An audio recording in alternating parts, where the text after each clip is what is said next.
자, 자전거 인구 천만 시대.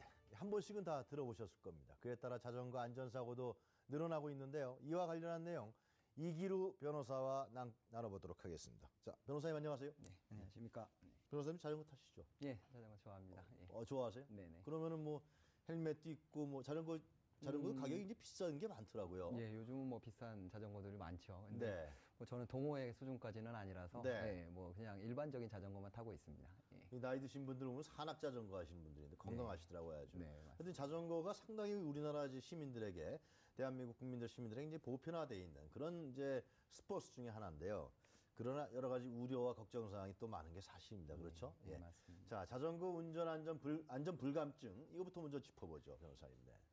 예, 2016년 10월 9일 열린 국정감사에서 네. 국회 국토교통위원회가 발표한 2012년부터 7월까지 한강공원에서 발생한 네. 교통사고 현황 자료에 따르면 전체 1959건의 사고 중에서 자전거 사고가 1173건으로 가장 많았다고 합니다. 몇 퍼센트입니까, 그러면?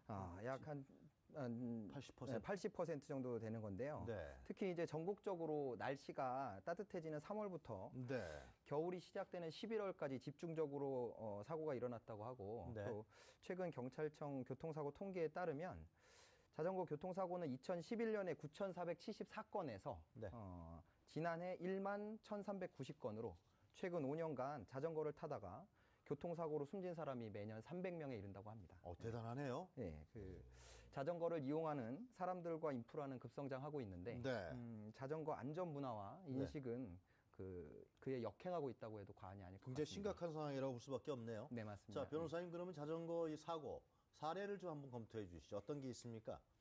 경찰청 통계 자료에 따르면 네.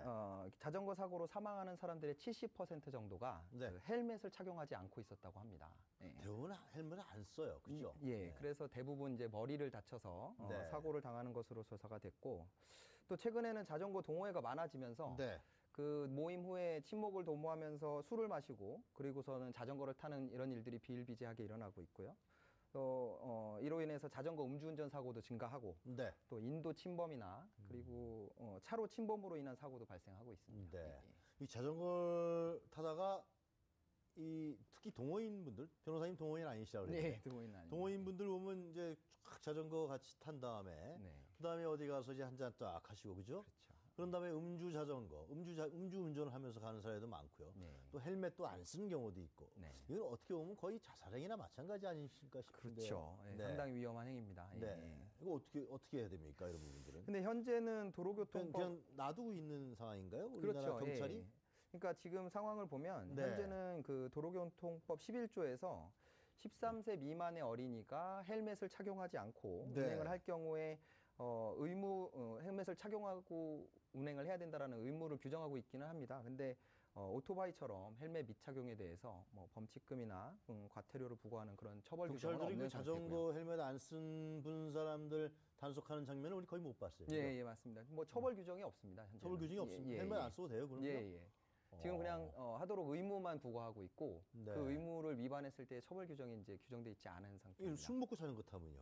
술 먹고 자전거를 운전하는 경우도 네. 그 법률 도로교통법에서 술을 먹고 운전해서는 안 된다라고 돼 있는데 네. 벌칙 조항에는 그 자전거를 술을 마신 상태에서 운전하는 것에 대해서 처벌하는 규정을 두고 있지 않습니다. 그래서 그래서, 이 예. 국민의 안전 문제에 대해서 상당히 방치하고 있다라는 그런 지적이 나올 수밖에 없겠네요. 네, 그래서 안 그래도 네. 최근 자전거 교통사고가 증가하고 네. 또 자전거 음주운전의 위험성이 이제 부각되면서 음주를 한 후에 자전거를 운전한 사람에게 네. 20만 원의 벌금이나 과태료를 부과하는 규정을 신설하자는 내용의 그 법률 개정이 추진되고 있습니다. 이제요? 예, 예. 네. 인재 추진되고 있다. 그런 네. 거 내용이에요. 그리고 또 법률이 개정된다고 해도 네. 실제로 단속할 수 있는 인력이나 그리고 자전거는 오토바이처럼 도로를 뭐 항상 주행해야 되는 게 아니기 때문에 네. 그 뭐 단속에서 피해 나가려면 얼마든지 피해 나갈 수 있기 때문에 또 아니 실효성에서도 좀 한강변에 의문이 나가 있으면 그 단속 잘할 수 있지 않겠습니까? 뭐 이렇게 쫓아가면서 또 단속을 잡아내기는 어려우니까 이제 인력이나 단속의 어떤 방법 문제에서도 좀 많은 고민이 필요할 것 같습니다. 그렇군요. 예. 변호사님 보시기에 외국에는 어떠세요? 외국도 이래요? 선진국에서는 네. 그 헬멧과 같은 보호장구 착용이나 음주 네. 자전거 타기 등에 대해서 상당한 제재를 가하고 있는데요. 네. 헬멧 미착용의 경우 미국에서는 $100 정도, 하나로 한 11만 원 정도 됩니다. 네. 그리고 호주에서는 $146, 하나 한 12만 원 정도요. 이 정도의 벌금을 부과하고 있고요. 음주운전의 경우에는 좀 더 엄격한데요. 네. 일본은 5년 이하의 징역 또는 100만 엔 이하의 벌금, 프랑스는 750유로, 독일은 자동차 면허 정지 또는 취소 등의 강력한 제재를 가하고 있습니다. 네. 예. 이런 선진국 사례에 비추어서 볼 때 우리나라에서 추진하고 있는 개정은 좀 솜방망이 처벌이 아니냐라는 그런 의견이 많이 변호사님께서 있는데. 아까 초반에 우리나라 그 자전거 그 사고율이 굉장히 해마다 늘어나고 있다. 네, 그죠? 맞습니다. 예. 그 사고의 분석을 해보면은 네. 대부분 다 음주 사고가 많습니까? 음주 사고는 비율이 정확히 나와 있지는 않고요. 네. 네, 대부분은 이제 헬멧 미착용으로 인한 사고가 더 많은 것으로 분석되고 있고. 과속은 어떻습니까? 자전거 어떤 경우는 쌩쌩 달리더라고요, 그냥. 네, 그렇죠. 예, 보행, 그러니까 헬멧 미착용 사고라는 것이 네. 대개는 이제 속도를 과속을 하면서 내는 경우가 많다고 보시면 근데 됩니다. 이게 운전자도 다치겠지만 네. 지나가는 사람을 너무 그 과속으로 달리다 보면은 네. 지나가는 행인에게도 그 해를 입힐 가능성이 있는 거 아니겠습니까? 그건 물론이죠. 예. 예. 이런 부분은 단속을 해야 되는 거 아니에요? 그렇죠. 예. 그래서 네. 단속하는 부분들이 있기는 합니다만 네. 아직 현실적으로는 조금 미미한 수준인데요. 가령 보면 자전거는 현행 도로교통법상의 차에 해당해서 네. 신호 위반이나 중앙선 침범, 인도 주행 등에 대해서 금지 위반 행위에 대해서 범칙금이 부과되고 있기는 한데 네.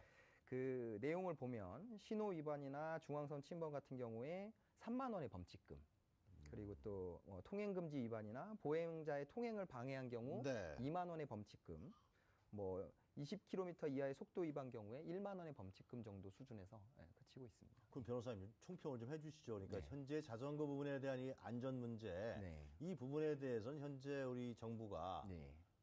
거의 신경을 안 쓰고 있다. 뭐 그렇게 봐도 무방합니까? 과언이 지금까지는 아닙니까? 자전거를 차라고 인식하는 부분도 좀 부족했던 것 같고요. 네. 당연히 그로 인해서 발생하는 사고나 이런 것에 대해서 무감각했던 게 현실인 것 같습니다. 네, 그렇군요. 현재 예. 현실이 그렇다는 겁니다. 예, 그죠? 맞습니다. 예. 자, 자전거 보험도 있죠. 예, 자전거 보험도 있죠. 예, 예. 사람들은 모르는 것 같은데. 보통- 보험이 그러니까 일반 그 민간 보험 회사에서 보험을 들어줍니까?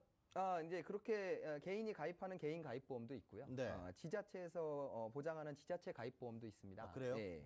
그런데 이제 상품이 다양하지가 않고 네. 또 전치 4주 미만의 그 경미한 상해에 대해서는 보장이 되지 않거나 또는 그 이미 가입되어 있는 상해 보험에 유사한 보장이 있어서 이런 보험 상품에 대해서 인기가 좀 없는 것이 사실이고요. 그래서 최근에는 또 아니, 홍보도 안 돼 있을 거 아니에요? 그죠? 잘 모르죠, 사람들이. 홍보도 잘 안 돼 있죠. 저도 예. 자전거 보험이 있다는 얘기는 잘 몰랐거든요. 네, 자전거를 타시는 분들도 네. 동호인들은 좀 이제 동호인들은 이제는, 알겠네요. 예, 알겠지만 일반적으로 자전거를 타시는 분들은 자전거를 타기 위한 보험 네. 이런 거는 생소하지 않을까 생각이 됩니다. 예. 이 변호사님 말씀을 들어보니까 현재 우리나라 자전거에 대한 안전 문제, 보험 문제, 그 사고에 대한 문제 이런 부분들은 상당히 방치하고 있다, 그죠? 네, 그렇게 생각할 수 있습니다. 이런 예. 부분 대책 세우려면 어떻게 해야 됩니까? 네, 일단은 교육이나 홍보가 가장 중요하다고 생각됩니다. 네. 자전거 인구가 많이 늘어나는 만큼 더군다나 또 정책적으로 정부에서 자전거의 사용을 장려하고 있는 이러한 네. 상황에서 여러 가지 위험성이나 또 규제 이런 것들을 홍보를 적극적으로 하고요. 그리고 지금 현재는 우리나라에서 지자체에서 발행하는 매뉴얼 정도가 있는 게 네. 정부거든요. 그래서 정부에서 안전 매뉴얼과 그리고 사전 교육 프로그램 등을 운영하면서 근본적인 대책을 강구하는 것이 시급하다고 할 것 같습니다. 예, 잘 알겠습니다. 자, 이기루 변호사님 고맙습니다. 예, 감사합니다.